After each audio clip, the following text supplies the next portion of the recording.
Hi kids, it's me again, Keith, and it's December, the last month of 2005. Merry Christmas to you folks who are into Christmas. Happy Hanukkah to you folks who are into Hanukkah. Happy whatever you folks are into whatever. I can't remember all the holidays. We keep making them up. Anyways, good to see you guys again. Thanks for sticking with us. It's great and fun and exciting, good stuff. We're going to learn some more about animation this month. We're a little early this month. Why? Because the holidays, and Keith has a family, and we have lots of things going on, lots of things, and so we're always busy, shopping and traveling and kids and presents and shopping and eating and traveling, and you get the idea. It's crazy. So I figured we'll go ahead, we'll get this month's video out early, and you guys can enjoy it over the long holiday break if you have one. If you get the nice holiday break, good for you guys. Anyways, this month we're going to be talking about phrasing. Phrasing is, you like that little spot right there? Phrasing, if you remember our earlier conversations about timing and all the various aspects of it, you have timing, which is how long it takes something to happen. Spacing is the flavor of how something happens. And phrasing is the combination of timings to give us an overall texture to a larger scene. Using a very bad metaphor, allegory, simile, I can't remember. Anyways, using a bad comparison, timing is kind of like a sentence. Phrasing is how you say the sentence, and spacing is how you say the sentence, and phrasing is how you put sentences together to make a paragraph. Okay? If we're going to borrow from the written language kind of a paradigm. So anyways, we're going to talk about phrasing this month, and that's pretty much all we're going to talk about because it's a pretty deep subject. I want to make sure we cover it well, and I want to get into it and want to make sure it's done right. So, hey, let's get right into it, okay? Let's not screw around here with all this silliness and get right down to business. Good stuff.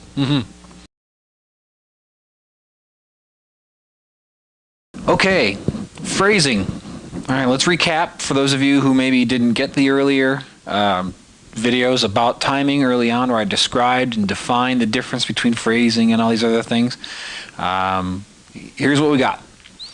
Timing is how long something takes. Okay? I have a move, A to B, takes 10 frames. Okay? That move will take 10 frames. And if I want that to be faster, I'll make it happen in 8 frames. Or if I want it to be longer, it'll happen in 16 frames. That's how long that move takes, okay? Spacing describes the nature of the movement inside that timing. So, if it takes 10 frames, do you fast out? Do you just slow out, slow in? Are you fast out, slow in? Are you slow out, fast in? See? That still takes 10 frames, but spacing describes what it's like inside that 10 frames. Okay? If you change the timing, if it's no longer 10 frames, you've changed the timing. You haven't changed spacing. There's any number of ways to do spacing inside of a timing. Okay? Now, phrasing is a little more esoteric than those. Those are very definable things. A move takes 10 frames. Spacing is how do you distribute the spacing of an object inside that 10 frames. Phrasing goes one step higher and says, given a number of moves or actions, what's the timing of those in combination? Okay? So it's like saying, how do you play the music? All right? I think that phrasing is like the music of animation. If you're a music friend, I don't consider myself a music expert by any stretch. I really don't. I'm mostly deaf in one ear. But I like music, and I kind of know what works and what doesn't work, just as a person who, appreciates it. But Beethoven's great music. If you want to study music for understanding how to move inside of an artistic idea of pulling people along and moving them through a story, an idea, an emotion, a moment, Beethoven's got great phrasing in his music. You can study the Fifth Symphony. I mean, it's real simple. Dun dun dun dun. Dun dun dun dun. So there's clusters, silence. Clusters, silence. And so and his Fourth Symphony is great for that stuff. Go ahead and get yourself a copy of Beethoven's Fourth Symphony.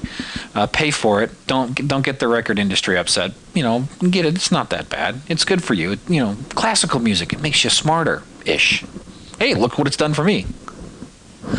Anyways, study that stuff, and you'll kind of get a sense of the music and what I'm trying to talk with. And we're actually going to take a moment right now to study some Beethoven's music, and I'm going to kind of show you what I'm talking about as far as how his stuff moves, okay? And hopefully this will start opening your eyes and helping you understand a little bit what I'm getting at with phrasing. When we're done with looking at Beethoven's music, just the waveform of it, we'll come back here and I'll continue talking, okay? Okay, so what we have here is a little snippet from the first movement of Beethoven's Fourth Symphony, and you're going to take a look and you see in the waveform there's definite clustering of action, okay? And this is almost like a graph bar representation of what he's thinking in his mind as he composes this music. There's little bits, and then there's stuff going on, and then there's relative silence, and there's stuff going on, and then these little beats, deep beat, and then a tumbling little bit of a phrase here, and then another building phrase that kind of comes out of it and then goes into another tumbling phrase.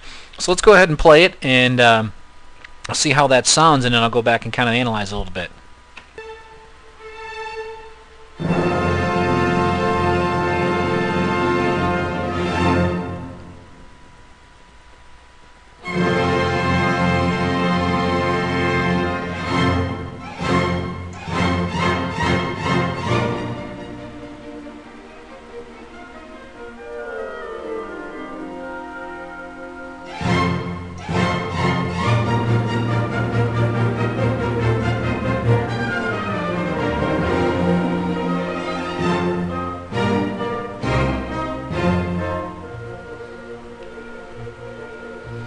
Okay, so you see that there's some really neat stuff in there. This section right here is silence, except for it, but that silence draws you in. So after we have this little orchestra hit, and back into it. And then even here inside this little bit of a phrase, there's sub-phrases, which is really kind of neat because it's kind of building into this crescendo, and it's setting you up for something, but then it starts tumbling off into a smaller little thing. So build, build. There you go. And then he tumbles off into this small little piece right in through here, which is kind of a quieter little tender moment. It's a little mincing thing. And through this phrasing, he kind of builds it up and then crashes down into this little thing. And then coming out of this mincing thing, he blasts. And then that's building into another kind of an up-tempo tumble up through here.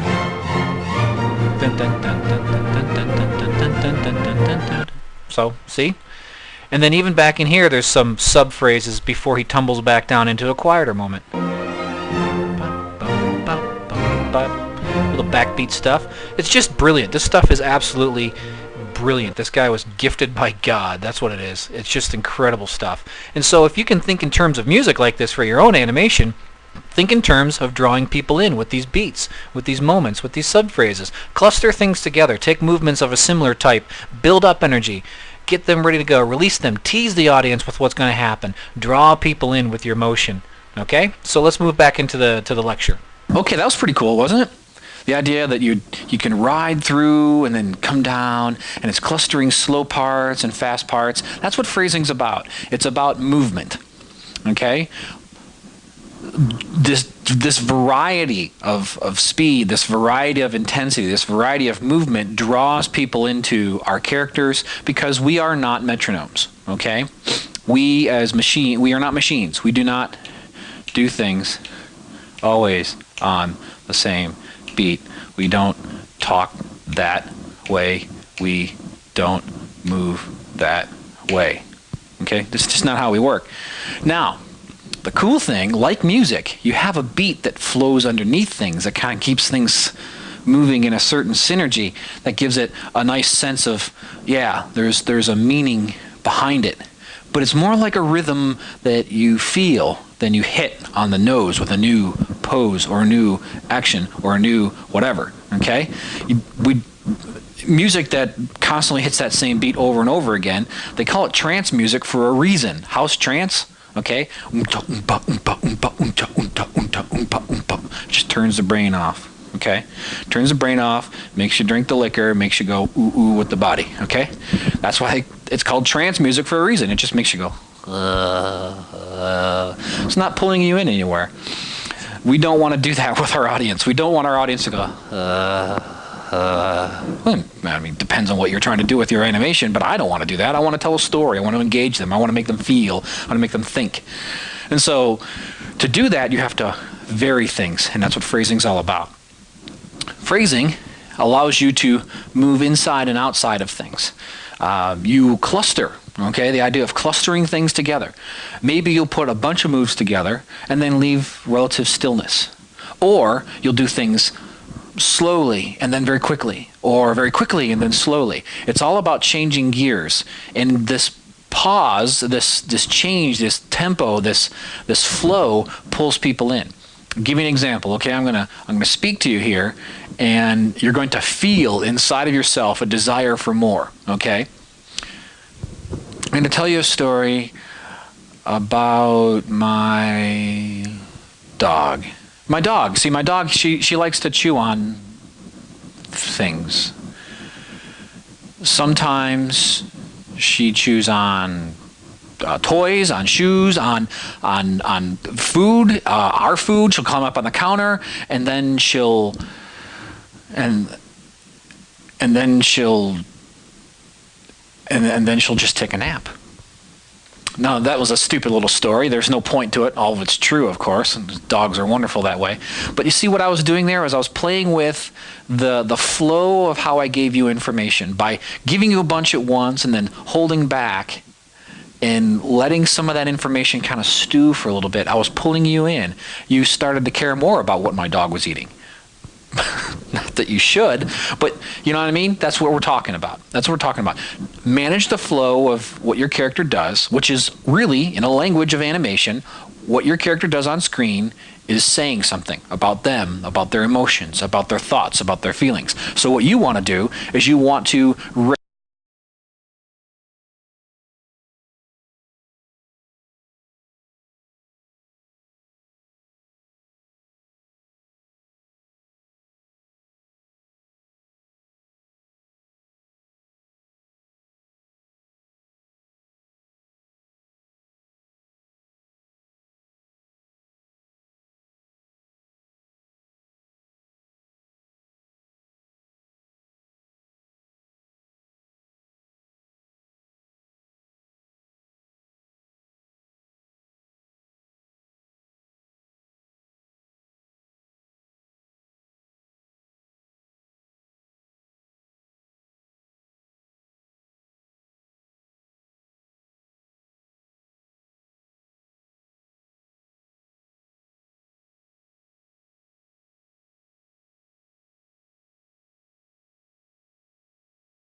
very, very few rules, okay? So for those of you who are looking for rules, you're going to just get formula, all right? We don't want formula, we want heart, we want emotion. So anyways, let's take a look at a scene I have here of my character Donut, my little robot from my short film. I've got a little scene. I've just got 7 poses of him. These are just basic key poses, no breakdowns or anything like that. And it's about a basic 3-phrase action. And we're going to play it out, we're going to time it out, we're going to see how we can get this to feel like there's some phrasing to it, okay? So let's take a look at it and have some fun. Alright, let's take a look at this in practice. We have here my character Donut, and these are just, again, images. Yeah, let me go ahead and take this, try and get a better view of this a little bit. Sorry about that. Okay. So, the play here is that he is wondering where something is. He's looking, he stops looking, he thinks, I wonder what's up, and then something catches his attention. Okay? Let's take a look at that again. 7 basic poses, real simple to work with. We'll make sure that our timeline is easy to read. Okay? Looks, stops looking, wonders, something gets his attention. Some very simple things to play with, distinct actions. Right now, if I were to hit play, you'll see that all this is very even. And that's very dull and very bad. Okay, so here's what we're going to do. We're going to play around with the timing of some of these things. Again, keeping the same poses to try and play with our phrasing. Alright, remember what I said, find something to emphasize. I think the important thing in this is when he catches, when something catches his attention. So what we want to do is we want to give ourselves some contrast leading up to the moment where something gets his attention. Okay? All this stuff, from a phrasing standpoint, all these different looks are the same things.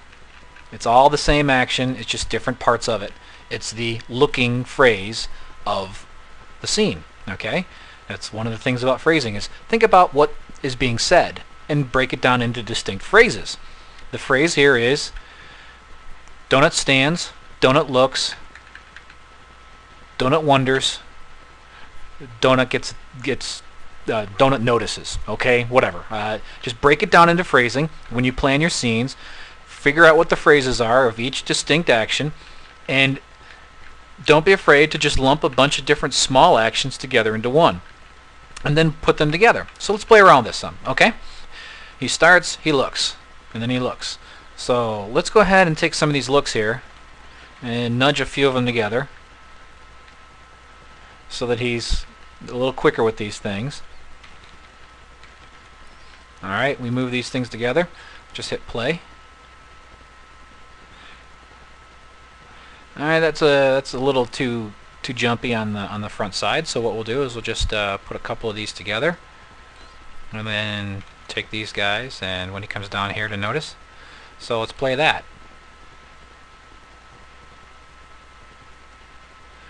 Alright, that's still a little too fast in through there, so we'll play with it some. I just want to let you know I haven't timed this out yet as far as the phrasing goes. I'm just going to discover this as you discover it, because I figure, hey, let's discover it together. Alright, that's starting to feel pretty good. There's a little anticipation right there. This pose right there, not so good. Oh, that's why, because he's going from there to here. Well, it's just it's a loop thing. Sorry about that. So he looks. So hold that. That's good. That's good. He comes down. Let's go ahead and take this guy and move him over. All right. Looks, wonders. Something catches his attention. So let's take the thing that catches his attention. Give this a little more time. Give this a little more time. And take all this stuff. Maybe slide it back a little bit. Now, if this were a dialogue piece, a lot of times the dialogue would do the phrasing for you. But, and we're going to cover that in scene planning as we get into that stuff sometime relatively early next year in 2006, which, golly, it's just next month, isn't it? So here we go. So he looks, and this first look is held just a little too long, so we'll kind of play with that a little bit. We just want to break up the monotony of it all.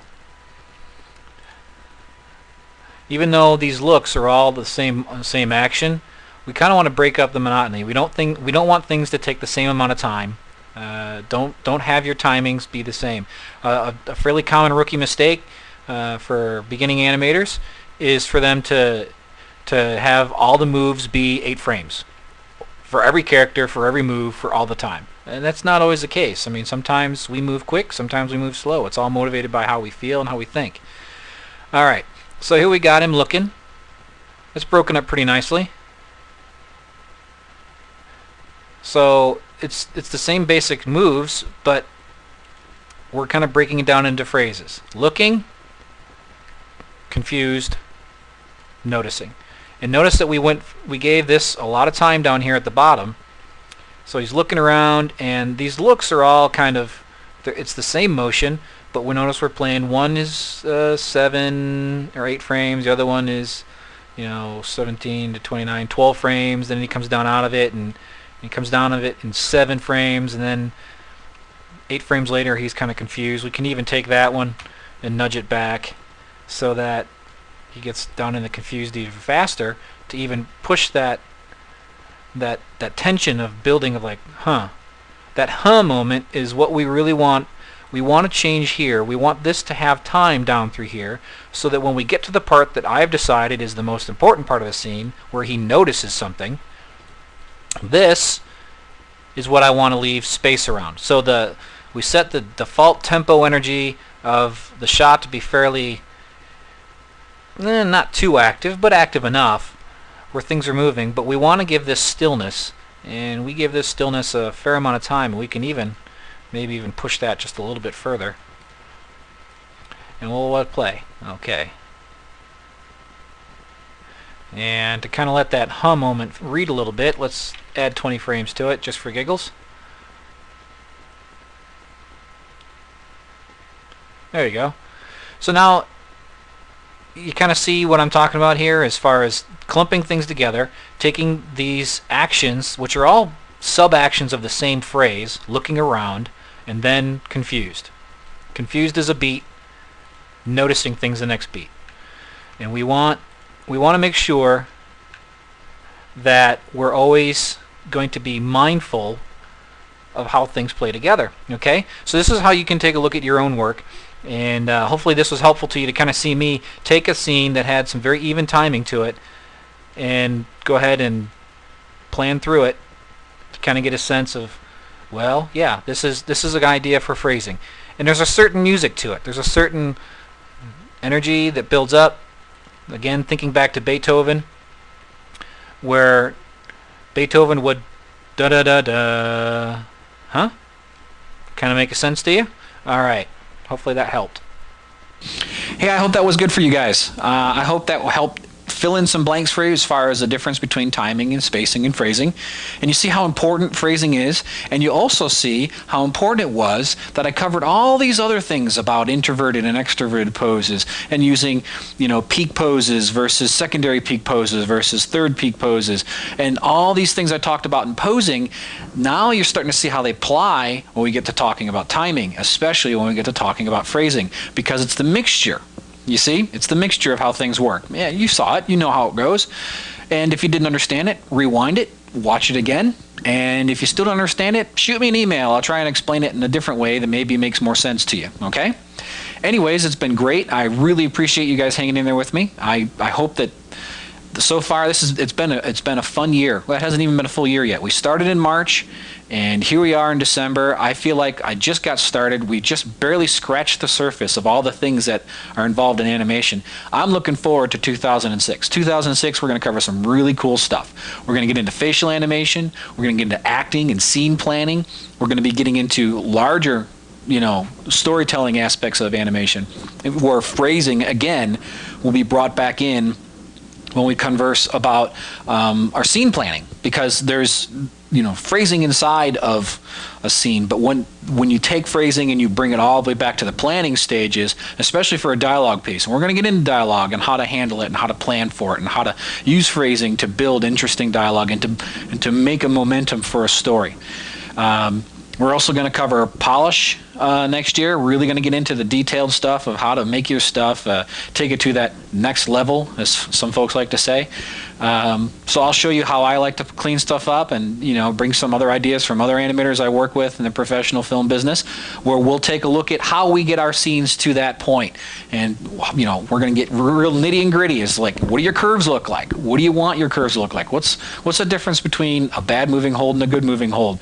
How do you keep something alive? How we handle little things like eyes and mouths and just all these little tiny things that bring so much more to a character. So this is stuff we're going to cover in 2006. We're going to cover lip sync, we're going to cover eye animation, we're going to cover acting and performance. It's going to be good stuff. It's going to be like getting into the really good meaty stuff. And then whatever else comes up in 2006, it might take us all year to get through all that stuff. It might take us longer to get through all that stuff, because animation is such a deep business. I mean, there's so much to it. It's life all around you.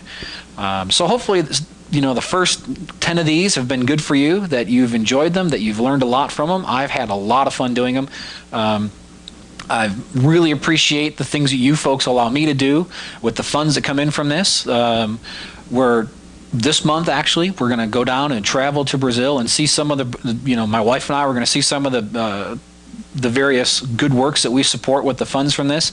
Going to get a chance to visit with the folks and actually see firsthand how this stuff is being spent. I want to bring some of that video back and share it with you next month in an effort to try and maybe, not so much to make anybody feel weird or goofy. It's something that I enjoy doing, and I want to share it with you, and hopefully that you'll enjoy seeing, to see that, yes, you're learning good animation, but we're still doing good things. We're not just making some fat cat fatter. Although there are days when I eat too much and I feel like a fatter cat. Anyway, that's enough distraction. I really do thank you for hanging in there. If you have any questions at all or any feedback, I'd love to hear from you. I love to hear the emails. It's good stuff. I'm having fun. I hope you guys are having fun too, and you're learning a bunch. All the best. God bless, and have a great, happy, safe New Year.